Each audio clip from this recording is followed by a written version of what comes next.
गुरु जी की प्यारी साध संगत जी, प्यार भरी राधा स्वामी जी, आप सभी को दिल से राधा स्वामी जी हाथ जोड़कर विनती है कि कमेंट में जरूर बताएं आप यह वीडियो कहां से देख रहे हैं। आपका एक कमेंट किसी टूटी आत्मा के लिए उम्मीद बन सकता है। आपका एक शेयर किसी की जिंदगी को मालिक से जोड़ सकता है।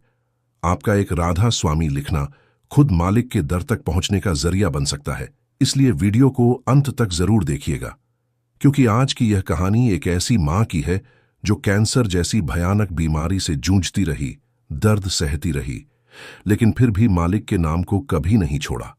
उसके होंठ आखिरी सांस तक राधा स्वामी कहते रहे। उसने अपने बच्चों को सिर्फ जीवन नहीं दिया, बल्कि नाम की ऐसी पूंजी दी जो आज हजारों आत्माओं की जिंदगी का सहारा बन गई है। तो आइए संगत जी, इस रूहानी सफर की शुरुआत करते हैं एक ऐसी सच्ची साखी से जो आपकी आत्मा को झकझोर देगी। आज हम एक ऐसी मां की सच्ची और हृदय विदारक कहानी सुनने जा रहे हैं जिसने जिंदगी के अंतिम पलों तक हार नहीं मानी, जिसने मौत के साए में भी मालिक के नाम की लौ जलाए रखी, जिसने अपने हर आंसू में सिमरन को पिरोया, और आखिर में जब दुनिया ने उसका साथ छोड़ा तो नाम ने उसका हाथ थामा। यह कहानी किसी कल्पना से नहीं, बल्कि उस सच्चाई से जन्मी है जिसे आज भी उसके परिवार वाले हर सुबह सिमरन करते समय याद करते हैं। उस मां का नाम था मीरा देवी, एक सरल, सच्ची, समर्पित और संपूर्ण नामधारी आत्मा। उसका जीवन गरीबी में बीता, पर उसकी आत्मा हमेशा आध्यात्मिक धन में समृद्ध रही। वह बचपन से ही सत्संग में जाया करती थी, जहां वो सद्गुरु की वाणी को अपने दिल की गहराई से ग्रहण करती थी। वह कहती थी, मालिक जब भी दुख देता है तो उसमें भी सुख छुपा होता है, और वह सुख हमें तब दिखता है जब हम नाम जपते हुए उस दुख को सहते हैं। मीरा का विवाह रामचरण नामक अध्यापक से हुआ था, जो खुद भी एक सच्चे नामधारी थे। दोनों का जीवन सच्चे प्रेम, संयम और भक्ति में बीत रहा था। उनके 2 संतानें थीं, एक बेटा रवि और एक बेटी पायल। घर छोटा था, आमदनी सीमित थी, पर उस घर में रोटी के साथ नाम की मिठास घुली रहती थी। मीरा हर सुबह 3:30 बजे उठ जाती थी, हाथ मुंह धोकर मालिक के चरणों में बैठ जाती और 4:30 बजे तक शांति से सिमरन करती थी। सत्संग के लिए वह 2 कोस पैदल भी जाती थी, और बारिश या धूप कोई रुकावट नहीं होती थी। उसके लिए मालिक की भक्ति ही सबसे बड़ा पर्व थी। वर्षों तक ऐसा ही चलता रहा। बच्चे बड़े होते गए, जीवन ने कठिनाइयां भी दीं, पर मीरा ने कभी उफ तक न की। फिर एक दिन शरीर में हल्का दर्द शुरू हुआ, जिसे उसने नजरअंदाज कर दिया। वह सोचती रही, शायद थकान है, काम का बोझ है, कुछ आराम कर लूंगी तो ठीक हो जाएगा। लेकिन धीरे धीरे वह दर्द स्थायी होता गया, शरीर कमजोर होने लगा, और फिर अचानक एक दिन वह बेहोश हो गई। उसे जिला अस्पताल ले जाया गया, वहां से शहर के कैंसर हॉस्पिटल में रेफर किया गया। जांच के बाद डॉक्टर ने कहा, आपको 3rd स्टेज कैंसर है, इलाज संभव है लेकिन बहुत महंगा होगा और समय सीमित है। यह खबर सुनकर परिवार टूट गया, लेकिन मीरा नहीं टूटी। उसने डॉक्टर की आंखों में देखकर कहा, डॉक्टर साहब, जब तक मालिक चाहेंगे मैं जिंदा रहूंगी, और जब वह बुला लेंगे तो मैं हंसते हुए जाऊंगी। उसकी बात सुनकर वहां खड़े नर्स और डॉक्टर की आंखें भी भीग गईं। घर लौटकर मीरा ने सिमरन की गति और तेज कर दी। हर पल, हर सांस में वह मालिक का नाम जपती थी। उसकी देह दिन ब दिन क्षीण हो रही थी, लेकिन उसकी आत्मा पहले से कहीं अधिक चमक रही थी। घर में हर रात को वह बच्चों को अपने पास बिठाकर कहती, बच्चों, शरीर तो नाशवान है, लेकिन आत्मा अमर है, और यह नाम, यही आत्मा का असली भोजन है। अगर कुछ छोड़ना नहीं है जिंदगी में, तो वह है ये नाम। चाहे जो हो जाए, इसे मत छोड़ना। एक रात जब उसका दर्द असहनीय हो गया, तब उसने अपने पति से कहा, रामचरण जी, क्या आप मुझे मेरे गुरुजी की तस्वीर दिखा सकते हैं? उन्होंने सामने दीवार से गुरु महाराज का चित्र उतारकर उसके हाथ में दे दिया। मीरा उस चित्र को अपनी छाती से लगाकर सिसक सिसक कर कहने लगी, मालिक, मुझे अब अपने पास बुला लीजिए, पर जब आऊं तो ऐसे बुलाना कि नाम मेरी जुबान पर हो और आंखों में सिर्फ आपका दर्शन हो। उसकी यह बात सुनकर पूरे घर का वातावरण बदल गया। वह घर एक भक्ति स्थल बन गया। अगले कुछ दिनों तक वह सिर्फ सिमरन करती रही, खाना बंद कर दिया, नींद छोड़ दी, पर नाम नहीं छोड़ा। और फिर वह रात आई, एकदम शांत, मंद हवा, और पूरे घर में एक अलौकिक शांति। मीरा अपने बिस्तर पर बैठी थी। उसके सामने गुरुजी की तस्वीर थी। उसकी आंखें आधी बंद थीं और होठों पर मालिक का नाम। अचानक उसकी सांसें धीरे धीरे कम होने लगीं। परिवार वाले घबरा गए, डॉक्टर को बुलाया, पर मीरा के चेहरे पर एक अद्भुत मुस्कान थी, जैसे वो कह रही हो, मैं जा रही हूं लेकिन नाम लेकर जा रही हूं। और वह चली गई। शरीर शांत हुआ, पर उसकी आत्मा जैसे पूरे घर में गूंज उठी। मीरा देवी के इस संसार से जाने के बाद घर की दीवारें जैसे मौन हो गई थीं। हर कोना जैसे उसका सिमरण दोहरा रहा था। हर वस्तु जैसे उसकी मौजूदगी को महसूस कर रही थी। पायल, उसकी बेटी, जो मां के सिरहाने बैठी अंतिम पल तक सिमरण करती रही थी, अब अपनी मां के रिक्त स्थान को देखती थी और आंखें झरझर बरसने लगती थीं। उसकी आंखों में अब सिर्फ मां की वह मुस्कान रहती थी जो मृत्यु के क्षण में भी फीकी नहीं पड़ी थी। रवि, जो दूर शहर में पढ़ रहा था, मां की बीमारी की खबर सुनकर उसी रात ट्रेन पकड़कर आया था, पर जब तक पहुंचा तब तक मां जा चुकी थी।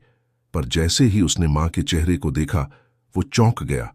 चेहरे पर कोई भय नहीं, कोई दुख नहीं, सिर्फ शांति, एक गहराई भरी शांति, मानो कोई योगी समाधि में गया हो। डॉक्टर, जो मां की आखिरी घड़ियों में बार बार नाड़ी देख रहा था, उसने कहा, मैंने आज तक ऐसी मृत्यु नहीं देखी। बिना संघर्ष, बिना दर्द, केवल मुस्कान और मौन। ऐसा लगता है जैसे वो इस दुनिया से नहीं, किसी दूसरी दुनिया से विदा हुई हो। उस वक्त मीरा की देह भले ही निश्चल पड़ी थी, पर उसका नाम सारा घर गूंजा रहा था। उसकी अंतिम इच्छा के अनुसार उसकी शव यात्रा किसी रोने पीटने वाली भीड़ के साथ नहीं निकली, बल्कि सत्संग की धुन, सिमरण और भजन के स्वर में निकली। गांव वाले हैरान थे, किसी की मां गई है और लोग रोने के बजाय भजन गा रहे हैं। पर रामचरण ने सिर झुकाकर कहा, यह उसके जीवन की जीत है, उसकी भक्ति की पराकाष्ठा है। वह नाम लेकर गई है, वह हारकर नहीं, जीत कर गई है। उस दिन गांव का हर बच्चा, हर वृद्ध, हर स्त्री पुरुष मीरा देवी को देखकर सोच रहा था, क्या सच्ची भक्ति ऐसा आत्मबल दे सकती है? क्या सिमरण सच में मृत्यु को भी शांत कर सकता है? और जवाब खुद मीरा के जीवन से मिल रहा था। अगले कुछ दिनों तक घर में रुक रुक कर सत्संग होता रहा। पायल और रवि ने मिलकर मां की सेवा, सत्संग और सिमरण के संस्कार को जिंदा रखा। उन्होंने अपने जीवन का उद्देश्य ही बदल लिया। मां की तरह जीना है और मां की तरह ही नाम लेकर इस संसार से विदा लेना है। धीरे धीरे पायल ने गांव की महिलाओं के लिए भजन मंडली शुरू की, जहां हर रोज शाम को महिलाएं सत्संग करतीं, सिमरण करतीं और अपने जीवन की कहानियां बांटतीं। रवि, जो पहले सिर्फ किताबों में डूबा रहता था, अब संतों की वाणी, प्रवचनों और सत्संगों में डूब गया। उसने अपने कॉलेज में एक नाम सेवा ग्रुप बनाया, जहां वे युवा मिलकर जरूरतमंदों की सेवा करते, खाना बांटते और भक्ति की शक्ति पर चर्चा करते। मां तो चली गई थी, पर उसके संस्कार हर दिशा में फैलने लगे थे, जैसे किसी एक दीपक ने हजारों दीपकों को जला दिया हो। एक दिन पायल ने अपने पिता से पूछा, पिताजी, मां ने ऐसा आत्मबल कहां से पाया? रामचरण की आंखें भर आईं। उन्होंने कहा, बेटी, वो आत्मबल नहीं था, वो पूर्ण समर्पण था। मां ने अपने जीवन में कभी मालिक से सवाल नहीं किया। उसने हर दुख को मालिक की मर्जी समझकर स्वीकारा और हर सुख को सेवा का साधन बनाया। उसने सच्चे नाम की कमाई की थी और यही कमाई आखिरी पल में काम आई। उस रात पायल ने पहली बार मां के पुराने रजिस्टर को खोला, एक ऐसा रजिस्टर जिसमें मां अपने सिमरण की गिनती लिखा करती थी। हर दिन का हिसाब था, आज सुबह 500 जाप, दोपहर 300 जाप, रात्रि 1000 जाप। वह देखकर हैरान रह गई। मां कोई संत नहीं थी, पर उसने एकांत में जो साधना की थी वो उसे संतों की श्रेणी में ले गई थी।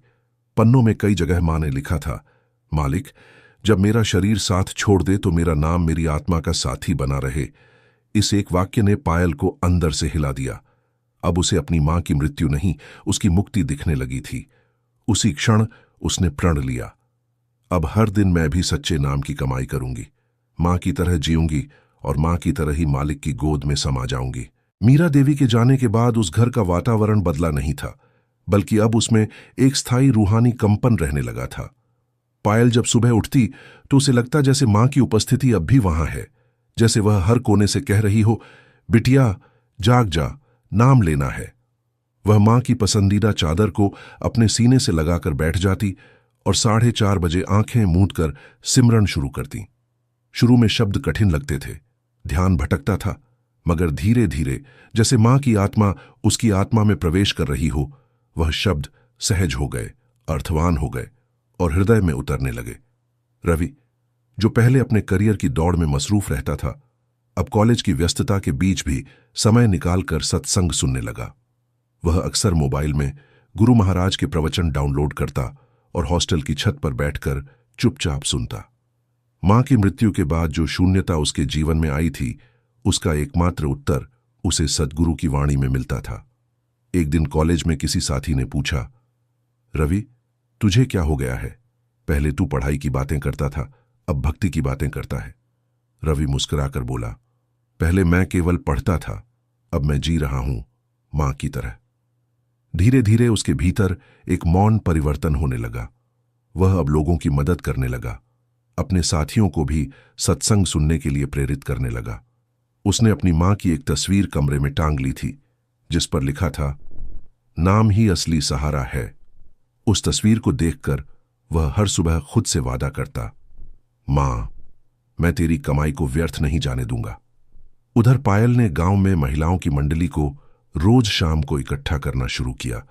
पहले महिलाएं संकोच करती थीं, पर पायल के शब्दों में जो विनम्रता और दृढ़ता थी, उसने सभी को आकर्षित किया।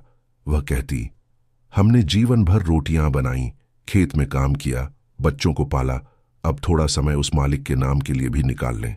उसकी बात दिल को छू जाती थी। धीरे धीरे वह मंडली एक संगीनी साधना स्थल बन गई। पायल स्वयं भजन गाती थी, जिसकी आवाज में मां की भक्ति की छाया होती थी। एक दिन जब वह भजन गा रही थी, नाम बिन कुछ ना ही रे, नाम बिन कौन सहारा, तब एक वृद्धा चुपचाप रो रही थी। भजन समाप्त होने के बाद पायल ने उसके पास जाकर पूछा, मां जी, क्या हुआ?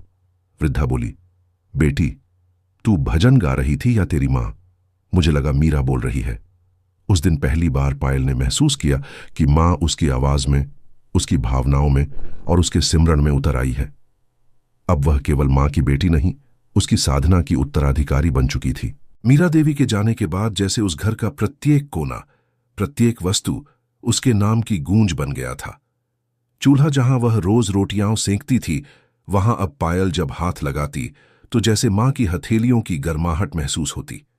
आंगन में रखा तुलसी का पौधा, जिसे मीरा हर सुबह जल देकर पूजती थी, अब जैसे और हरा भरा हो गया था, मानो उसमें भी मीरा की आत्मा बस गई हो। हर सुबह वह तुलसी के आगे बैठकर सिमरन शुरू करती, और जब शब्दों का उच्चारण धीमा पड़ता, तब उसे लगता जैसे मां खुद उसके पीछे खड़ी होकर कह रही हो, बिटिया, अब थक मत, तेरी हर सांस सिमरन में जानी चाहिए। एक दिन पायल जब ध्यान में बैठी थी, तो अचानक उसे ऐसा प्रतीत हुआ जैसे वह किसी अज्ञात शक्ति की गोद में है, जैसे कोई दिव्य स्पर्श उसके सिर पर हो, और उसी क्षण उसकी आंखों से आंसू बहने लगे। वह बोली, मां, तू गई नहीं, तू मेरे भीतर बस गई है। उस दिन के बाद पायल के भीतर एक अद्भुत शक्ति आ गई। वह घर के सारे काम करती, खेत में पिता की मदद भी करती, और शाम को महिलाओं को इकट्ठा करके भजन कीर्तन भी। उसके हर कार्य में अब एक उद्देश्य जुड़ गया था, मां की कमाई को आगे बढ़ाना। गांव की स्त्रियां, जो पहले केवल अपने घर गृहस्थी की बात करती थीं, अब मालिक की मर्जी, सच्चे नाम की शक्ति और भक्ति की भावना पर चर्चा करने लगी। पायल जब कहती, जिसने सच्चे नाम को अपनाया उसे कभी अकेलापन नहीं लगता, तब औरतें चुपचाप सिर हिलाती, कुछ की आंखें नम हो जाती। उधर रवि भी धीरे धीरे एक बदलाव से गुजर रहा था। कॉलेज में उसका ध्यान अब केवल मार्क्स या भविष्य की चिंता पर नहीं था, बल्कि वह आत्मा की शांति, सेवा और सच्ची सफलता पर केंद्रित हो गया था। एक दिन उसके कॉलेज में यूथ मोटिवेशन सेमिनार हुआ, जिसमें छात्रों से पूछा गया, व्हाट इज सक्सेस? रवि खड़ा हुआ और बोला, success is when your mother leaves this world smiling because she is taking the name of the Lord on her lips. पूरा हॉल कुछ पल के लिए मौन हो गया। वहां बैठे सैकड़ों छात्रों को पहली बार लगा कि सफलता केवल नौकरी या पैसों में नहीं, बल्कि उस आत्मिक विरासत में है जो किसी मां ने अपने बच्चों को नाम की दौलत में दी हो। उसके बाद उसके पास कई साथी आए और बोले, रवि, हमें भी सच्चा नाम जानना है। हमें भी वो शक्ति चाहिए जो तेरी मां के भीतर थी। रवि ने उन्हें सत्संग के लिंक दिए, वाणी के अंश सुनाए और एक छोटी सी नोटबुक दी जिसमें लिखा था, हर दिन 15 मिनट सिमरन, यही तुम्हारा पहला लक्ष्य हो। कुछ ही हफ्तों में वो ग्रुप 50 से ऊपर चला गया। हर सप्ताह वे मिलते, एक भजन गाते, एक वाणी पढ़ते और अपने अनुभव बांटते। एक बार एक छात्र ने रोते हुए कहा, मैं डिप्रेशन से जूझ रहा था, पर जब मैंने सच्चे नाम का जाप शुरू किया तो मुझे ऐसा लगा जैसे कोई अदृश्य शक्ति मेरी पीठ थपथपा रही हो, मुझे उठा रही हो। रवि ने मुस्कुराकर कहा, वो शक्ति तेरे भीतर पहले से थी, नाम ने बस तुझे उसका एहसास दिला दिया। मीरा देवी की मृत्यु के बाद उसके बच्चों की भक्ति में केवल भाव नहीं, अब उद्देश्य भी जुड़ गया था। रवि और पायल अब केवल अपनी आत्मा के उत्थान के लिए नहीं, बल्कि पूरे गांव, कॉलेज और समाज को भी उस मार्ग पर लाना चाहते थे जिस पर उनकी मां जीवन भर चली थी, सच्चे नाम का मार्ग। रवि ने अपने कॉलेज में नाम सेवा सप्ताह शुरू किया, जिसमें हर दिन कोई एक सत्संग की पंक्ति दी जाती, एक भजन सुनाया जाता और दिन भर में कम से कम 15 मिनट सिमरन का लक्ष्य रखा जाता।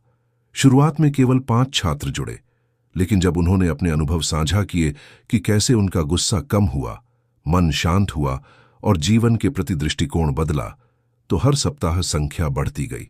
उस सप्ताह कॉलेज के प्रिंसिपल तक ने आकर कहा, रवि, जो तुम कर रहे हो वह एक शिक्षण से बड़ा कार्य है। तुम बच्चों को डिग्री नहीं, दिशा दे रहे हो। उधर पायल ने गांव में हर शनिवार को महिलाओं के लिए एक सच्चा नाम शिविर प्रारंभ किया। उसमें स्त्रियां भजन गाती, आपस में अपने अनुभव बांटती और हर सत्र के अंत में मीरा देवी की वाणी से एक अंश पढ़ा जाता। पायल ने मां के रजिस्टर को ही अपना ग्रंथ बना लिया था। उसमें मां के हर दिन का सिमरण, उसकी भावनाएं, उसकी प्रार्थनाएं लिखी थीं। एक दिन जब पायल ने उसमें लिखा एक वाक्य पढ़कर सुनाया, मालिक, आज का दिन बहुत दर्द भरा था। शरीर जवाब दे रहा है, लेकिन सिमरन करते हुए लगा जैसे तू सामने बैठा हो। तो वहां बैठी हर स्त्री की आंख भर आई। एक बुजुर्ग महिला ने पायल का हाथ पकड़कर कहा, बेटी, तेरी मां संत थी, हम तो उसे बस एक साधारण स्त्री समझते रहे। पायल ने मुस्कुराकर कहा, वो साधारण ही थी, पर नाम ने उसे असाधारण बना दिया। अब गांव की हर गली में मीरा देवी का नाम आदर से लिया जाने लगा। जब कोई बीमार होता तो कहता, मीरा की तरह सिमरन करेंगे, ठीक हो जाएंगे। उसकी स्मृति एक प्रेरणा बन गई थी। एक दिन पायल जब भजन गा रही थी, ना जपसी ना भजेसी कैसे मिले राम, तो उसके स्वर में एक ऐसी कंपन थी कि सुनने वालों को लगा जैसे वह अकेले नहीं गा रही, कोई अदृश्य शक्ति उसके साथ गा रही है। भजन समाप्त होते ही एक महिला आई और बोली, बिटिया, आज भजन सुनते हुए मुझे अपनी मरी हुई बेटी की याद आई, पर अजीब बात यह है कि मैं दुखी नहीं हुई, मुझे सुकून मिला। उस दिन पायल को समझ आया कि भक्ति केवल अपनी पीड़ा का हल नहीं, दूसरों की पीड़ा को भी स्पर्श कर सकने वाली शक्ति है। उसी रात वह अपने मां के कमरे में जाकर उसकी पुरानी साड़ी लेकर बैठ गई और कहा, मां, तू चली गई, पर मुझे एक संकल्प देकर कि जब तक इस तन में सांस है मैं मालिक के नाम को तेरी तरह ही दूसरों की आत्मा तक पहुंचाऊंगी। उस रात वह देर तक सिमरन करती रही और उसकी आंखों से आंसू बहते रहे, पर वे आंसू दुख के नहीं, समर्पण के थे। मीरा देवी की मृत्यु को कुछ ही महीने बीते थे, लेकिन उसके सिमरन की महिमा अब गांव के सीमाओं को पार कर रही थी। पायल और रवि अब अपनी मां की भक्ति को केवल स्मृति में नहीं, कर्म में जीने लगे थे। रवि ने कॉलेज के बाद हर सप्ताह गांव लौटना शुरू कर दिया था। उसके लिए अब मां का घर केवल भावुकता का केंद्र नहीं, साधना का स्थल बन चुका था। वह आते ही मां के कमरे में बैठता, जहां अब एक कोना पूजा स्थान में बदल दिया गया था। दीवार पर मां की वह तस्वीर लगी थी जिसमें वह अंतिम दिनों में मुस्कुराते हुए सिमरन करती दिखती थी। तस्वीर के नीचे लिखा था, नाम ही मेरी सांसों की माला है। रवि वहां बैठकर गहरी तन्मयता से सिमरन करता और उसकी आंखें बरबस भीग जातीं। वह सोचता, मां, तूने जो आत्मिक धरोहर छोड़ी है, क्या मैं उसका सही उत्तराधिकारी बन पा रहा हूं? और फिर वह खुद से कहता, जब तक यह शरीर है मैं उस नाम को भूलूंगा नहीं जो तूने अपनी अंतिम सांसों तक पकड़ा था। उधर पायल ने अब गांव में मां मीरा नाम सेवा केंद्र की स्थापना की।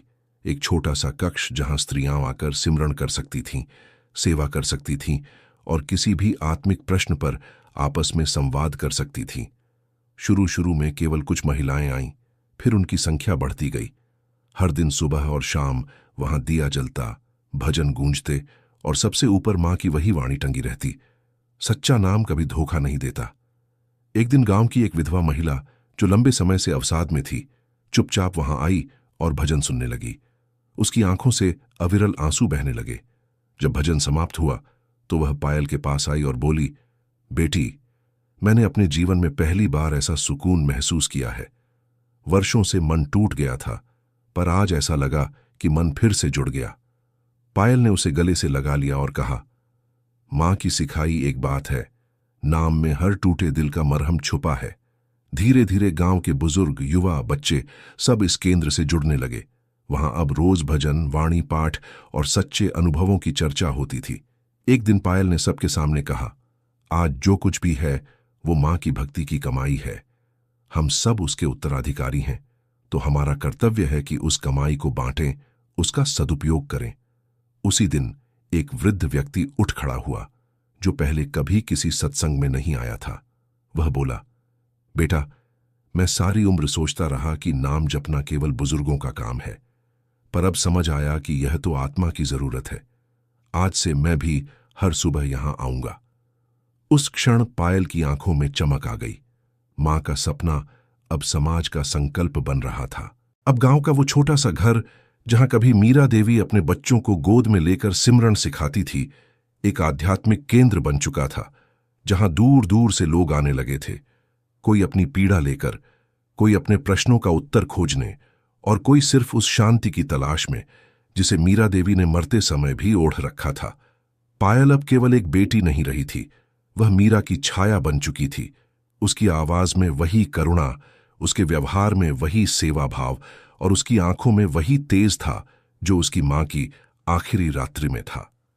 अब जब वह सत्संग के दौरान किसी स्त्री को सिमरन सिखाती तो वह केवल शब्द नहीं, एक अनुभूति होती, एक जीवंत अनुभूति कि वह रास्ता जिस पर मीरा चली, अब वह खुद और दूसरों को भी उसी पर ले जा रही है।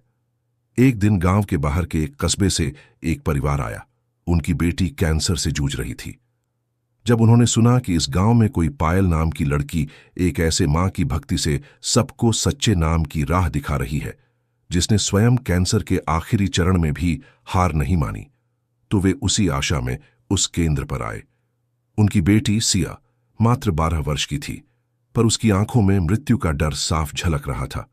पायल ने जब उसे देखा तो कुछ पल के लिए उसकी अपनी मां का अंतिम चेहरा उसकी आंखों के सामने आ गया। वह सिया के पास बैठ गई, उसका हाथ थाम लिया और बोली, बिटिया, मृत्यु कोई हार नहीं है और बीमारी कोई श्राप नहीं। जब तू नाम से जुड़ जाएगी तो तुझे लगेगा जैसे कोई तुझे हर क्षण थामे हुए है। सिया कुछ नहीं बोली, बस उसकी आंखों में आंसू तैरने लगे। पायल ने उसे अपनी मां की वो डायरी दी जिसमें उसकी मां ने हर दिन सिमरन करते हुए अपनी तकलीफों का वर्णन किया था, पर साथ ही मालिक में विश्वास भी लिखा था। उस डायरी के एक पन्ने पर लिखा था, जब शरीर दर्द से चिल्ला रहा था तब नाम की एक ही धुन मन को शांति दे रही थी, मालिक तेरी मर्जी में ही मेरा सुख है। सिया उस पंक्ति को पढ़ती रही बार बार और फिर उसने अपनी मां की ओर देखा और बोली, मां, क्या मैं भी ये नाम जप सकती हूं? उसकी मां ने रोते हुए सिर हिलाया और पायल ने धीरे से उसका हाथ पकड़कर उसे नाम की पहली ध्वनि सिखाई। वह क्षण केवल एक बीमार बच्ची के सिमरन की शुरुआत नहीं थी, बल्कि वह एक नई आत्मा की यात्रा का शुभारंभ था। एक ऐसी यात्रा जिसमें पीड़ा पीछे छूट जाती है और सच्चा नाम आगे बढ़ाता है। अगले दिन से सिया हर सुबह वीडियो कॉल पर पायल के साथ बैठकर सिमरन करने लगी। उसकी मां ने बताया कि अब सिया दवाइयां लेते समय भी मालिक का नाम जपती है और रात में सोते समय कहती है, पायल दीदी ने कहा है कि मालिक सब देख रहा है, मैं डरूंगी नहीं। सिया का नाम जपना शुरू करना जैसे किसी सूखी धरती पर पहली बार अमृत वर्षा हो जाना था। उसके भीतर जो भय, पीड़ा और अनिश्चितता का अंधेरा था, वह धीरे धीरे सिमरन की ज्योति से मिटने लगा। डॉक्टरों ने जब उसकी मुस्कान देखी तो चौंक गए। हमने ऐसा नहीं देखा कि कोई बच्चा इस अवस्था में इतना शांत हो। लेकिन उसकी मां ने जवाब दिया, वो शांत इसलिए है क्योंकि अब उसका मन नहीं डरता, उसका मन मालिक के चरणों में है। पायल ने अब एक नई जिम्मेदारी ले ली थी, सिमरन बाल मंडल, जहां वह गांव के बच्चों को सुबह सुबह मालिक का नाम सिखाती, उन्हें छोटे छोटे भजन, कहानियां और मीरा देवी के अनुभवों से परिचित कराती। वह बच्चों को बताती, सच्चा नाम कोई उम्र का बंधन नहीं देखता, वो तो बस हृदय की पुकार सुनता है। अब गांव के बच्चे सुबह सुबह स्कूल जाने से पहले सिमरन केंद्र में जमा होते, जहां 15 मिनट तक भजन और सिमरन के बाद ही कोई भोजन करता। यह वातावरण अब गांव के भीतर एक क्रांति बन चुका था। रामचरण, जो मीरा के जाने के बाद भीतर से टूट गए थे, अब पायल और रवि की इस सेवा को देखकर खुद को सौभाग्यशाली मानते थे। एक दिन उन्होंने सत्संग में खड़े होकर कहा, मीरा ने जाते जाते जो छोड़ा है वो केवल स्मृति नहीं, वो एक मिशन है और मेरे बच्चों ने उसे संभाल लिया है। अब मैं गर्व से कह सकता हूं कि मैंने केवल संतानें नहीं, सेवक पैदा किए हैं। वह वाक्य सुनकर सत्संग भवन में बैठी संगत की आंखें भर आईं। गांव में जो लोग पहले इस नाम को केवल एक रस्म मानते थे, अब उनकी सोच बदलने लगी थी। वे पायल से पूछते, क्या हम भी सिमरन शुरू करें? अब भी देर तो नहीं हो गई? पायल मुस्कुराकर कहती, नाम के दरबार में कोई देर नहीं होती, वहां तो एक पल का सच्चा भाव भी बरसों की तपस्या बन जाता है। धीरे धीरे गांव के हर घर में सुबह सिमरन की आवाज आने लगी, मानो कोई अदृश्य घंटा पूरे गांव को जगा रहा हो। एक बार एक युवक जो शहर से लौटकर गांव आया था, उसने यह सब देखा और हंसकर कहा, यह सब अंधविश्वास है, इससे कोई जीवन नहीं बदलता। उस समय पायल ने कुछ नहीं कहा, बस मुस्कुराई। लेकिन उस युवक की मां गंभीर रूप से बीमार पड़ी। वह जब मां की सांसें टूटती देख रहा था और डॉक्टरों ने जवाब दे दिया था, तब वह भागकर सिमरन केंद्र गया और बोला, पायल दीदी, मैं नहीं जानता यह नाम क्या है, पर मां को बचा लो।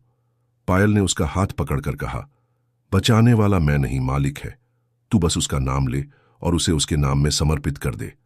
वह युवक उस रात पहली बार मां के सिरहाने बैठा और सच्चे मन से नाम जपता रहा। सुबह जब उसकी मां की आंखें खुलीं, डॉक्टर बोले, ये चमत्कार है। वह युवक रो पड़ा और पायल के पैरों में गिर गया। दीदी, आपने मुझे मां भी दी और मालिक भी। इस घटना के बाद गांव में लोगों का विश्वास सच्चे नाम में और भी गहरा हो गया। अब पायल के पास आसपास के गांवों से निमंत्रण आने लगे, आओ, हमारी बहनों को भी सिखाओ, हमारी आत्माओं को भी जगाओ। पायल ने एक दिन पिता से पूछा, पिताजी, क्या मुझे मां की तरह सच्ची साधना में पूरा जीवन समर्पित कर देना चाहिए? रामचरण ने आंखें बंद कर लीं और कहा, बेटी, तू जो कर रही है वह किसी संत से कम नहीं। तू मां से भी आगे जा रही है, क्योंकि तू मां की तपस्या को अब हजारों के बीच बांट रही है। उसी दिन पायल ने निर्णय लिया कि वह अपना विवाह नहीं करेगी और शेष जीवन को सेवा, सिमरन और संगत के लिए अर्पित कर देगी।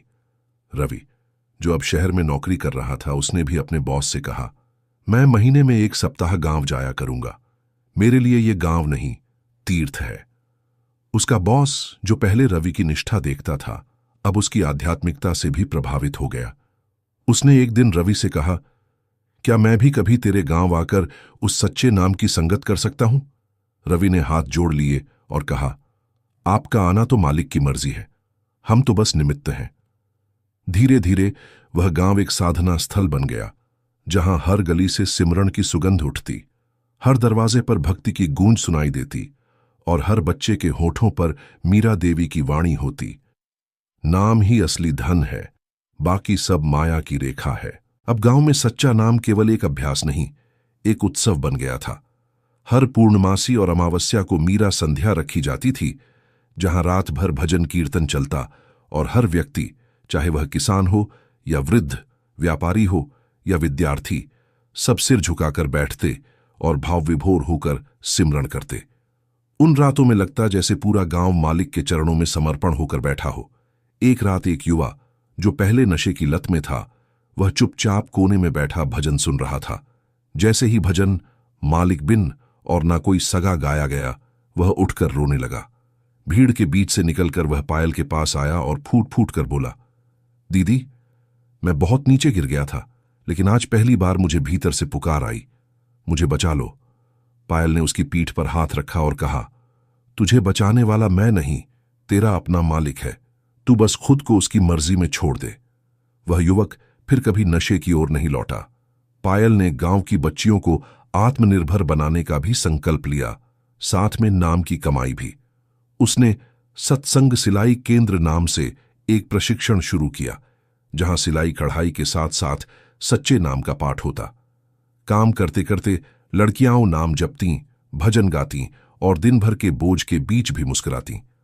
वहां एक लड़की थी, रेखा, जो पहले हर समय डर में रहती थी, लेकिन अब वह खुलकर बोलने लगी थी, क्योंकि अब उसमें आत्मविश्वास नहीं, आत्मबल आ गया था नाम से। एक दिन वह मंच पर आई और बोली, मुझे बोलना नहीं आता था, लेकिन अब मेरे अंदर मां मीरा की आत्मा बोलती है। सबकी आंखों से आंसू बहने लगे। एक और आत्मा जाग चुकी थी। रवि ने अपने शहर में मीरा यूथ मिशन की स्थापना की, जहां युवा साप्ताहिक रूप से मिलते, भक्ति और सेवा का संगम करते। हर सप्ताह किसी न किसी वृद्धाश्रम या अनाथालय जाकर सेवा करते और वहां सत्संग करवाते।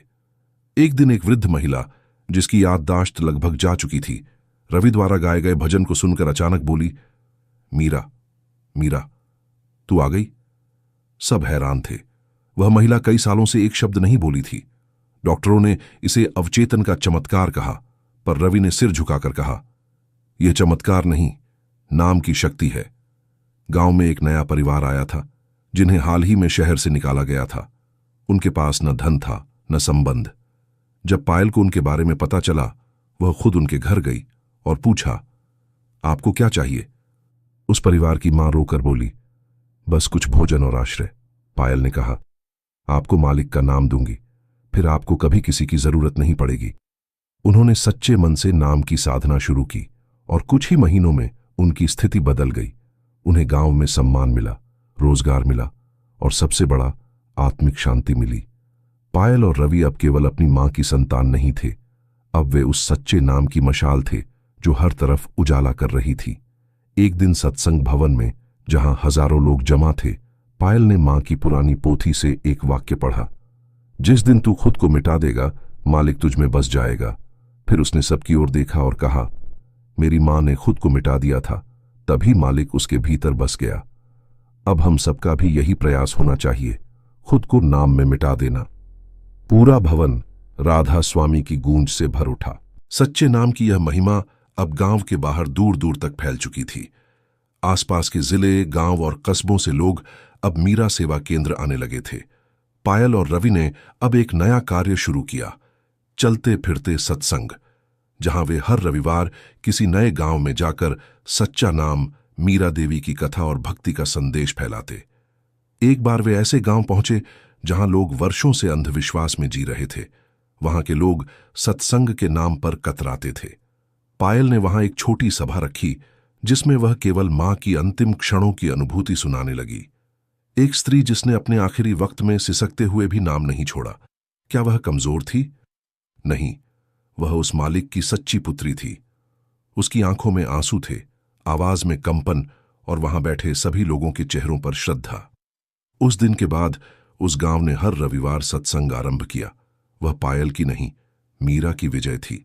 रवि अब अपनी नौकरी के साथ साथ कई स्कूलों और कॉलेजों में जाकर युवाओं को जीवन का अर्थ सिखाता। वह एक ही बात कहता, success isn't money, it's when your soul sleeps peacefully with the name. उसकी बातें सुनकर कई युवा सच्चे नाम की ओर मुड़ने लगे। एक दिन एक लड़का, जो आत्महत्या का प्रयास कर चुका था, रवि से मिला और बोला, भाई, मुझे जीने का कारण नहीं मिल रहा था, पर आज जब तूने मां मीरा की कहानी सुनाई तो मुझे समझ आया, मरना आसान है लेकिन सच्चे नाम से जीना तपस्या है, और मैं अब तपस्या करना चाहता हूं। रवि ने उसे गले लगा लिया और कहा, अब तू अकेला नहीं, तू उस मां की संतान बन चुका है जिसने अंतिम सांसों में मालिक को पुकारा। गांव में अब हर पूर्णिमा को मीरा दी आत्मा रात्रि मनाई जाती। एक पूरी रात जहां सिमरन चलता, भजन गूंजते और मीरा की वाणी दोहराई जाती। उस रात वहां केवल गांव वाले नहीं, सैकड़ों बाहर से आने वाले श्रद्धालु होते। एक रात वहां एक महिला आई जो कई सालों से बांझ थी। वह बोली, मैं हर डॉक्टर के पास गई, हर मन्नत मांगी, पर अब टूट चुकी हूं। सुनने में आया कि यहां आत्मा को भी संतान मिलती है। पायल ने उसकी बात सुनकर हाथ जोड़कर कहा, बहन जी, संतान तो माया है, पर आत्मा जब मालिक से जुड़ जाए तो वह संतान के बिना भी पूर्ण हो जाती है। लेकिन अगर मालिक की मर्जी है तो नाम से तुझे वो भी मिलेगा जो तूने मांगा नहीं।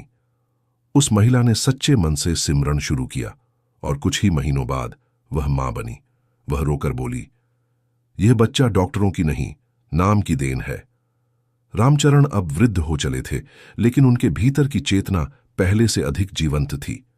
एक दिन उन्होंने पायल और रवि को पास बुलाया और कहा, बच्चों, अब मेरा शरीर मालिक को सौंपने का समय आ गया है। मुझे तुम दोनों ने वो सब दिखा दिया जो मैं केवल कल्पना करता था, एक मां की भक्ति की विरासत को जिंदा करना। अब जब मैं जाऊं तो आंसू मत बहाना, बस इतना कहना, रामचरण जी नाम लेकर गए हैं। उसी रात जब वह सिमरन करते करते सोए तो कभी जागे नहीं। उनके चेहरे पर भी वही शांत मुस्कान थी जो मीरा देवी के चेहरे पर थी। पायल ने पिता का शव उठाते हुए सिर झुकाकर कहा, पिताजी अब मां के पास गए हैं, मालिक के चरणों में। पायल और रवि अब पूरी तरह से सेवा में लीन हो गए थे। उन्होंने गांव में एक पुस्तकालय खोला, मीरा आत्मा संग्रहालय, जहां मीरा देवी की वाणियां, उसके लिखे पत्र, उसके सिमरन की डायरी और गांव के अनुभवों की संकलन मौजूद थे। वहां आने वाला हर व्यक्ति, चाहे भक्त हो या संशयवादी, कुछ देर वहां बैठता और भीतर से बदल जाता। वहां की दीवारों पर लिखा था, ना कोई बड़ा न छोटा, नाम सबका मालिक है। यह पुस्तकालय केवल किताबों का नहीं, आत्माओं के पुनर्जन्म का स्थल बन गया था। मीरा आत्मा संग्रहालय की स्थापना के कुछ ही समय बाद एक साधु वेशधारी व्यक्ति वहां आया। वह कई वर्षों से हिमालय में तपस्या कर चुका था, परंतु अब वह समाज में सेवा का कार्य करना चाहता था। जब वह उस पुस्तकालय में पहुंचा और मीरा देवी की अंतिम सिमरन वाली पंक्तियां पढ़ी, मालिक अब तू ही मेरा शेष है, तो उसकी आंखों से आंसू बह निकले। उसने पायल से कहा, मैंने पर्वतों में तप किया, पर यहां आकर पहली बार लगा कि सच्चा तप वहीं होता है जहां आत्मा को मालिक का नाम मिलता है। उस दिन के बाद वह साधु वहीं ठहर गया और बच्चों को सच्चा नाम सिखाने लगा। उसने कहा, मैं अब संत नहीं, मीरा का सेवक बनना चाहता हूं। पायल और रवि अब पूरे उत्तर भारत में मीरा नाम अभियान लेकर गांव गांव, शहर शहर घूमने लगे। उनका संदेश सीधा था, ना धन चाहिए, ना पद, बस नाम चाहिए, क्योंकि नाम ही जीवन का असली धन है। एक शहर के कॉलेज में जब पायल ने मां की अंतिम वाणी सुनाई, मालिक अब जब भी बुलाना, सिमरन की माला हाथ में देकर बुलाना, तो पूरा सभागार मौन हो गया। लड़कियां रो रही थीं, युवक सिर झुकाए बैठे थे और कई प्रोफेसरों ने पहली बार अपनी भावनाएं नहीं छिपाईं। कार्यक्रम के अंत में एक युवती आई और बोली, मैं आत्महत्या करने वाली थी, पर आज मुझे जीने का लक्ष्य मिला है। इस अभियान को अब एक नाम मिल गया था, मीरा नाम यात्रा। यह कोई संस्था नहीं थी, यह एक भावना थी, एक आत्मा का उद्गार। इस यात्रा ने हजारों युवाओं, महिलाओं, वृद्धों, बीमारों और टूटी आत्माओं को जोड़ दिया था। हर जगह पायल की एक ही पंक्ति गूंजती, मां चली गई, पर उसका नाम अब हर आत्मा में जीवित है। एक दिन एक बच्चा जो मानसिक रूप से असमर्थ था, मीरा संग्रहालय में गया। वहां पायल ने बस उसका हाथ थामा और सच्चे नाम के 2 शब्द कान में कहे। कुछ ही दिनों में उसकी मां रोते हुए आई और बोली, दीदी, मेरा बेटा अब दिन में कम से कम 50 बार मालिक का नाम लेता है। पहले वह बोलता ही नहीं था। अब इस कथा ने अंतर्राष्ट्रीय रूप लेना शुरू किया। एक प्रवासी भारतीय महिला जो कनाडा से अपने माता पिता के गांव आई थी, वह मीरा सेवा केंद्र देखने आई। वहां वह पायल से मिली और बोली, यहां आकर मुझे अपनी मां की गोद की गंध महसूस हो रही है, क्या मैं इसे अपने देश ले जा सकती हूं? पायल मुस्कुराई, नाम कोई वस्तु नहीं जो बांटा जाए, यह तो भाव है, और जब भाव सच्चा हो तो मालिक खुद पहुंच जाते हैं। उस महिला ने कनाडा लौटकर मीरा स्पिरिचुअल वुमेन सर्कल की शुरुआत की, जहां हर रविवार स्त्रियां एकत्र होकर मीरा देवी की डायरी पढ़ती, वाणी गाती और नाम जपती। एक दिन रवि अपने ऑफिस में बैठा था, तभी एक मेल आया, आपको यूएसए की एक संस्था ने आमंत्रित किया है, जहां आप मीरा मां की भक्ति पर एक सेमिनार लें। रवि सोच में पड़ गया। मां तो एक सामान्य महिला थीं। उन्होंने कोई ग्रंथ नहीं लिखा, कोई प्रवचन नहीं दिया, कोई संस्था नहीं बनाई। फिर यह सम्मान? लेकिन फिर उसके अंदर से एक आवाज आई, सच्चा नाम जिसको छू लेता है वही ग्रंथ बन जाता है। रवि अमेरिका गया। वहां उसने मां की अंतिम साधना, उसकी सिमरन डायरी और उस घर की कहानी सुनाई जहां एक मां ने अंतिम सांसों तक मालिक को नहीं छोड़ा। लोग उठकर खड़े हो गए, तालियां नहीं सिसकियां गूंज रही थीं। अमेरिका से लौटने के बाद रवि बदला हुआ था। उसका चेहरा अधिक गंभीर, आंखों में अधिक शांति और हृदय में अधिक समर्पण था। उसने पायल से कहा, बहन, मां की साधना अब सिर्फ हमारी जिम्मेदारी नहीं, अब ये दुनिया की प्यास बुझाने वाली गंगा बन चुकी है। हमें अब केवल सत्संग नहीं, साक्षात जीवन को एक भजन बनाना है। उस दिन के बाद उन्होंने मीरा जीवन उत्सव की योजना बनाई, जिसमें वे गांव-गांव जाकर केवल सत्संग नहीं करते, बल्कि लोगों के घरों में जाकर उनके दुख सुख साझा करते, सेवा करते और अंत में उन्हें सच्चे नाम की शक्ति का अनुभव कराते। जहां भी वे जाते, लोग उन्हें अपने से लगने लगते। एक महिला ने तो कहा, पायल, तू मीरा की बेटी नहीं, वही मीरा है। अब भारत के कई राज्यों से आमंत्रण आने लगे। उत्तर प्रदेश, बिहार, मध्य प्रदेश, पंजाब, हर राज्य से संदेश आते कि हमें मीरा की कहानी सुननी है। हमें वो नाम चाहिए जिसने एक कैंसर पीड़िता को मुस्कुराकर मृत्यु को स्वीकारने की शक्ति दी। पायल और रवि जहां भी जाते, वे अपनी मां की अंतिम सिमरन वाली डायरी साथ रखते। जब वह डायरी किसी की गोद में रखी जाती तो मानो उसमें से एक शक्ति फूटती। कई लोगों ने बताया कि उस डायरी को छूते ही उनके शरीर में कंपन हुआ, हृदय हल्का हुआ और मन एक शांति से भर गया।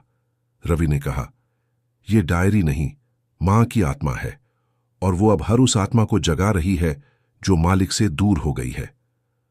पायल अब एक मां की भूमिका में थी। वो मां जिसने हजारों आत्माओं को जन्म दिया, उन्हें मालिक से जोड़ा। एक दिन एक छोटी लड़की, शिवानी, जिसके पिता शराबी थे और मां रो रो कर जीवन गुजार रही थी, वह केंद्र पर आई। पायल ने उसका सिर सहलाया और पूछा, बिटिया, क्या तू नाम जपेगी? वो बोली, अगर नाम से मेरी मां हंसने लगे तो मैं जरूर जपूंगी। पायल ने उसकी मां को बुलाया। उनके साथ सच्चे मन से कुछ दिन सिमरन किया और कुछ ही सप्ताह में उस घर में रोशनी लौट आई। वो लड़की हर जगह कहने लगी, दीदी ने नाम दिया, अब मां हंसती है और पापा शराब छोड़ चुके हैं। वो छोटी बच्ची अब हर सभा में भजन गाती थी। उसकी आवाज में मां मीरा की झलक होती थी। मीरा सेवा केंद्र की दीवारों पर अब नए चित्र लगे थे, जिसमें मां मीरा के जीवन के अलग अलग पड़ाव चित्रों और शब्दों में उकेरे गए थे। एक चित्र था जिसमें मीरा आखिरी बार सिमरन कर रही थी और पास में पायल बैठी रो रही थी। उसके नीचे लिखा था, तेरे आंसू मेरी तपस्या को पूर्ण कर देंगे। उस चित्र को देख हर आगंतुक ठिठक जाता। एक बार एक साधक ने कहा, मैंने जीवन में कई मंदिर देखे, तीर्थ किए, पर इस एक चित्र ने मेरी आत्मा को वह अनुभव दिया जो मैं वर्षों से ढूंढ रहा था। वहां हर शनिवार को चित्रकथा सत्संग होता, जहां चित्रों के माध्यम से मीरा की साधना को भावों में उतारा जाता। मीरा देवी की पुण्यतिथि के दिन पूरे गांव ने पहली बार टीवी, कैमरों, अखबारों और सोशल मीडिया की परवाह किए बिना एक सामूहिक सच्चा नाम दिवस आयोजित किया, जिसमें केवल एक ही बात थी, मालिक, तेरा नाम ही हमें अंतिम सांस तक थामे। हजारों लोग एक साथ बैठे, बच्चों से लेकर वृद्धों तक, अमीर से लेकर साधारण तक। सबका सिर झुका था, आंखें बंद थीं और होठों पर केवल वही नाम था जिसे मीरा ने मृत्यु से भी ऊंचा मान लिया था। उस दिन रवि ने मंच से कहा, आज मां कहीं नहीं, यहीं बैठी हैं, हम सबके बीच, और कह रही हैं, बेटा, नाम मत छोड़ना, यही तुम्हारी असली मां है। पूरी संगत एक साथ बोली, राधा स्वामी जी। अब पूरे भारत में मीरा नाम संकल्प एक आंदोलन बन चुका था। हजारों गांव, सैकड़ों शहर, लाखों आत्माएं, सब अब एक सूत्र में बंध चुके थे, और वह सूत्र था सच्चे नाम का, जिसे मीरा देवी ने अंतिम सांस तक पकड़े रखा था। पायल और रवि अब जीवन के हर पल को सेवा समझते थे और हर सांस को सिमरन मानते थे। एक बार उन्हें असम के एक दूरस्थ गांव से बुलावा आया, जहां आदिवासी क्षेत्र में लोग बीमारियों और अंधविश्वासों से ग्रस्त थे। वे वहां पहुंचे और पहले दिन केवल मीरा की अंतिम यात्रा सुनाई और फिर सिमरन शुरू करवाया। कुछ ही हफ्तों में उस गांव में झाड़ फूंक की जगह सत्संग शुरू हो गया और लोग कहने लगे, अब हमें ओझा नहीं, ओंकार चाहिए। पायल ने वहां मीरा की एक तस्वीर टांग दी, जिसमें मां के होठों पर मुस्कान थी और आंखों में समर्पण। उस तस्वीर को लोग फूलों से सजाते और सच्चा नाम जपते। रवि ने एक डिजिटल प्लेटफॉर्म बनाया, मीरा संदेश, जहां रोज सुबह एक भक्ति संदेश, एक भजन और मीरा की डायरी की एक पंक्ति साझा की जाती। लाखों लोग इससे जुड़ गए।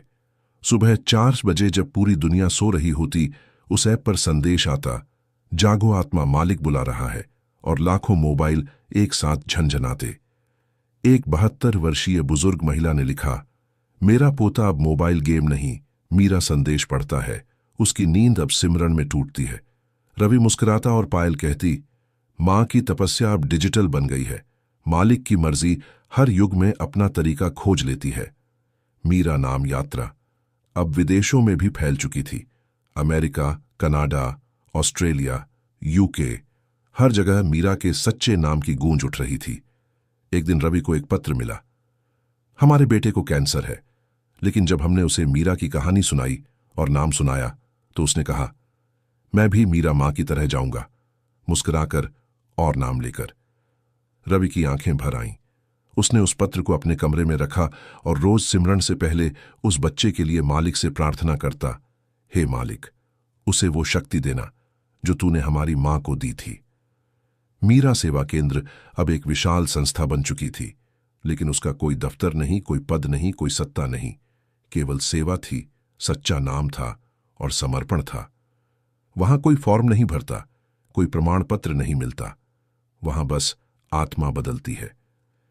एक दिन एक करोड़पति व्यापारी वहां आया और बोला, मैं अपनी संपत्ति इस केंद्र को दान देना चाहता हूं। पायल ने मुस्कुराकर कहा, यहां हम केवल आत्मा को स्वीकारते हैं, दौलत नहीं। वो व्यापारी कुछ पल चुप रहा, फिर बोला, तो मुझे भी आत्मा की तरह ही स्वीकार लो। उसने सच्चा नाम लिया और वहां के बर्तन धोने की सेवा में लग गया। गांव वालों ने देखा कि जिसने कभी लाखों के सौदे किए, अब वो मालिक की थाली धोकर संतुष्टि पा रहा है। अब गांव में हर जन्म का पहला संस्कार यही होता। बच्चे के कान में सबसे पहले सच्चा नाम फुसफुसाया जाता और उसकी मां को मीरा की कहानी सुनाई जाती। पायल ने कहा था, जिस घर में पहली ध्वनि मालिक का नाम हो, वहां अशांति टिक ही नहीं सकती। गांव में अब शादियों के निमंत्रण पत्रों पर लिखा जाता, दूल्हा दुल्हन की ओर से एक विनती, हमारे इस बंधन में अपना आशीर्वाद मीरा मां की वाणी से दीजिए। गांव की दीवारों पर अब राजनीतिक नारे नहीं, मीरा की वाणियां लिखी थीं, दर्द वही सच्चा है जो नाम की गहराई से निकले। एक युगांतकारी परिवर्तन पूरे गांव में स्पष्ट था। जो गांव कभी एक सादी जनसंख्या था, अब आत्मिक ज्योति का केंद्र बन चुका था। मीरा सेवा केंद्र के 50 वर्ष पूरे हुए। एक भव्य नहीं, बेहद साधारण परंतु आत्मिक आयोजन रखा गया, जहां कोई माला मुकुट नहीं, कोई मंच सम्मान नहीं, केवल मिट्टी की बनी एक मूर्ति जिस पर लिखा था, मैं नाम में मिट गई। उस दिन सुबह 4 बजे से सिमरन आरंभ हुआ और रात तक हजारों आत्माएं बिना खाए पिए मालिक का नाम जपती रहीं। हर घंटे पर एक नई आत्मा अपनी यात्रा सुनाती। कोई कहता, मैं अंधकार में था, मीरा ने रास्ता दिखाया। कोई कहता, मैं टूट गया था, नाम ने जोड़ दिया। कोई कहता, मैं जीवन से थक गया था, मां मीरा की डायरी ने मुझे फिर से जीना सिखाया। उस दिन ऐसा प्रतीत हुआ जैसे खुद मालिक वहां आकर सबके सिर पर हाथ फेर गया हो। पायल अब वृद्ध हो चुकी थी। उसके बाल सफेद, आंखों के नीचे झुर्रियां, पर उसकी आंखों में वो तेज था जो वर्षों पहले मीरा की आंखों में था। वह कम बोलती, ज्यादा सिमरन करती। हर सुबह जब वह भजन गाती तो उसकी कंपती आवाज में मां की आत्मा बोलती थी। एक दिन उसने रवि से कहा, भाई अब समय आ गया है, मां बुला रही हैं। रवि चौंका, मतलब? पायल ने मुस्कुराकर कहा, मतलब अब मैं भी जाना चाहती हूं, उसी रास्ते से, उसी सिमरन से, उसी मुस्कान के साथ। रवि ने उसकी आंखों में देखा। वहां मृत्यु का डर नहीं था, केवल मिलन की प्रतीक्षा थी। उस रात पायल ने अपने कमरे को सजाया, ठीक वैसे ही जैसे मीरा ने अंतिम रात्रि में किया था। मालिक की तस्वीर सामने, दिया जला हुआ और मां की डायरी उसके हाथ में। वह बिस्तर पर बैठ गई, आसन लगाया, आंखें बंद कीं और धीमे धीमे नाम जपना शुरू किया। रवि और कुछ संगतजन पास ही बैठे थे। पायल की सांसें धीमी होने लगीं, पर चेहरे पर मुस्कान थी। होंठ हिल रहे थे। राधा, सो, मी। और फिर वह एक लहर के साथ निःशब्द हो गई। न रोना था, न चीख। बस सबने एक साथ सिर झुकाया और बोला, पायल नाम लेकर गई है, जैसे उसकी मां गई थी। पायल के जाने के बाद रवि ने अपने जीवन का हर क्षण उसी कार्य को सौंप दिया। अब वह खुद सेवा केंद्र का मुखिया नहीं, एक साधारण सेवक बनकर काम करता। वह कहता, अब मैं सिर्फ मां मीरा और बहन पायल की कमाई को संभालने वाला हूं। उसने अपने ऑफिस की नौकरी छोड़ दी और मीरा नाम मिशन को पूर्णकालिक जीवन बना लिया। अब वह जहां भी जाता सिर्फ एक चित्र साथ ले जाता, मां मीरा की वो अंतिम मुस्कान और पायल की नम आंखें। वह कहता, जो लोग कहते हैं कि भक्ति से कुछ नहीं होता, उन्हें मैं यही चित्र दिखाता हूं जिसमें मृत्यु हारती है और नाम जीतता है। अब गांव का नाम बदल दिया गया था, मीरा ग्राम। सरकार ने आदेश दिया था, लेकिन गांव वालों ने कहा, यह नाम हमने नहीं रखा, यह मालिक की मर्जी से अपने आप यहां उभर आया है। गांव के प्रवेश द्वार पर लिखा था, यहां मृत्यु भी मुस्कुराती है, क्योंकि यहां आत्मा को नाम मिलता है। आने जाने वाले लोग उस पट्ट पर रुकते, उसे पढ़ते और बिना बोले आंखें मूंद लेते। ऐसा लगता जैसे जमीन खुद मालिक की गोद बन चुकी हो। हजारों लोगों ने अपने बच्चों के नाम मीरा, पायल या रवि पर रखे और हर नए बच्चे के कान में पहली आवाज वही फुसफुसाई जाती, राधा, सो, मी। मीरा ग्राम अब केवल एक गांव नहीं था, वह एक पवित्र भूमि बन चुका था, जहां हर ईंट, हर पेड़, हर हवा में सच्चे नाम की तरंगें थीं। वहां अब हर सुबह पंचवाणी की धुन बजती और हर बच्चा उसे सुनकर आंखें खोलता। वहां के स्कूल में बच्चों को पहले सच्चे नाम की एक पंक्ति याद कराई जाती, फिर गणित और विज्ञान सिखाया जाता। एक शिक्षक ने कहा, हम बच्चों को ज्ञान नहीं, चेतना दे रहे हैं, क्योंकि जिस बच्चे की आत्मा जागृत है वह संसार के हर प्रश्न का उत्तर पा सकता है। वहां के मंदिरों में पूजा नहीं, सिमरन होता। पुजारी भी कहते, यहां मूर्तियां नहीं, नाम जीवित है। मीरा देवी की समाधि पर अब हर वर्ष हजारों लोग आते। वहां कोई चढ़ावा नहीं, कोई व्यापार नहीं, वहां बस मौन होता है। लोग आते, कुछ नहीं कहते, सिर झुकाते, मिट्टी छूते और सच्चा नाम मन ही मन दोहराते हैं। एक विदेशी जो जापान से आया था, वह वहां कई घंटे बैठा रहा। जब रवि ने उससे पूछा, क्या समझे, तो वह बोला, मैं आपकी भाषा नहीं जानता, लेकिन यहां बैठकर लगा जैसे कोई अदृश्य मां मुझे कह रही है, बेटा अब डरना मत। रवि ने मुस्कुराकर कहा, वह मीरा थी, वो अब हर मां की आत्मा में समाई है। रवि ने अब एक अंतिम कार्य शुरू किया, मीरा आत्मकथा, जिसमें उन्होंने मां की साधना, पायल की सेवा और गांव की यात्रा को लिखना शुरू किया। यह केवल पुस्तक नहीं थी, वह एक आत्मा की आवाज थी। जब वह किताब प्रकाशित हुई तो लाखों प्रतियां देश विदेश में पहुंची। एक आलोचक ने लिखा, यह किताब पढ़कर लगता है जैसे किसी संत ने तुम्हारे सिर पर हाथ रखा हो। एक महिला ने रवि को पत्र लिखा, मैं कैंसर से जूझ रही हूं, लेकिन अब मैं मरने से नहीं डरती, क्योंकि मैं मीरा की तरह मरना चाहती हूं, मुस्कुराते हुए, सच्चे नाम के साथ। मीरा सेवा केंद्र के सामने अब एक छोटा सा द्वार बना दिया गया था। उस पर कोई डिजाइन नहीं, कोई स्वर्ण नहीं, बस एक साधारण लकड़ी की पट्टी जिस पर खुदा था। नाम लेकर आए, नाम लेकर जाए। लोग वहां से गुजरते हुए रुकते, सिर झुकाते और फिर अंदर प्रवेश करते। अब वहां कोई भेदभाव नहीं, अमीर गरीब, धर्म, जाति, भाषा, प्रदेश कुछ मायने नहीं रखता था। वहां बस आत्मा की पुकार मायने रखती थी। रवि ने कहा, मां ने सिखाया था कि मालिक को पाने के लिए शरीर को नहीं, मन को झुकाना पड़ता है, और जो झुकता है वही उठता है। अब रवि वृद्ध हो चुका था। वह कम बोलता, पर उसकी मौन उपस्थिति ही लोगों को बहुत कुछ सिखा जाती। हर गुरु पूर्णिमा को वह सिर्फ मां मीरा और पायल की तस्वीरें सामने रखता और कहता, मैं नहीं बोलूंगा, आज ये बोलेंगी। और फिर पूरी संगत आंखें बंद करके उस तस्वीर को देखती और भीतर से उनकी आवाज सुनती, बेटा, नाम ही असली मां है, बाकी सब संसार की सवारी है। एक बार एक बच्चा बोला, मुझे लगता है दीदी अभी भी यहां बैठती हैं, मां मीरा के साथ। रवि ने उसकी आंखों में देखा और कहा, तेरी आत्मा बोलने लगी है। अपने अंतिम दिनों में रवि ने एक पत्र लिखा जो उसने संगत के लिए छोड़ा। प्यारी आत्माओं, मैं जा रहा हूं, पर खाली नहीं। मेरे साथ मां की मुस्कान है, बहन की आंखें हैं और मालिक का नाम है। अगर कभी मन डगमगाए तो मेरी डायरी खोलना, उसमें तुम्हारी ही कहानी होगी। और हां, जब मुझे याद करना तो रोना मत, नाम लेना और कहना, रवि भी नाम लेकर गया है। जब संगत ने वह पत्र पढ़ा, पूरा सेवा केंद्र मौन हो गया और फिर उसी पल हजारों लोगों ने एक साथ मालिक का नाम लिया, जैसे आत्मा की कोई युगों पुरानी पुकार अब उत्तर पा चुकी थी। रवि की समाधि भी मां मीरा और बहन पायल के समीप बनाई गई। तीनों की समाधियों के बीच में कोई दीवार नहीं थी, कोई अलग पहचान नहीं, केवल एक बड़ा सा पत्थर जिस पर लिखा था, 3 शरीर, एक आत्मा, सच्चे नाम में समर्पित। वहां अब न फूल चढ़ाए जाते, न धूप। वहां बस आत्माएं बैठती, आंखें मूहती और मन ही मन कहती, मां मीरा, आज भी तू जीवित है। एक संत ने वहां बैठकर कहा, यह स्थान किसी तपोवन से कम नहीं। यहां से उठकर जो जाता है वो संसार से ऊपर चला जाता है। आज भी मीरा ग्राम में सुबह की पहली किरण के साथ जो नाम गूंजता है, वह केवल एक शब्द नहीं, वह एक मां की अंतिम सांसों की धड़कन है, एक बेटी की सेवा की पुकार है और एक बेटे की साधना की तपिश है। वहां के बच्चे जब मालिक का नाम लेते हैं तो ऐसा लगता है जैसे सारी कायनात कुछ पल को थम जाती है और उस नाम की गूंज को सुनती है। और अगर कभी आप उस गांव में जाएं तो दीवारों पर लिखा मिलेगा, यह वह स्थान है जहां एक मां ने मृत्यु को हराकर नाम को जिया।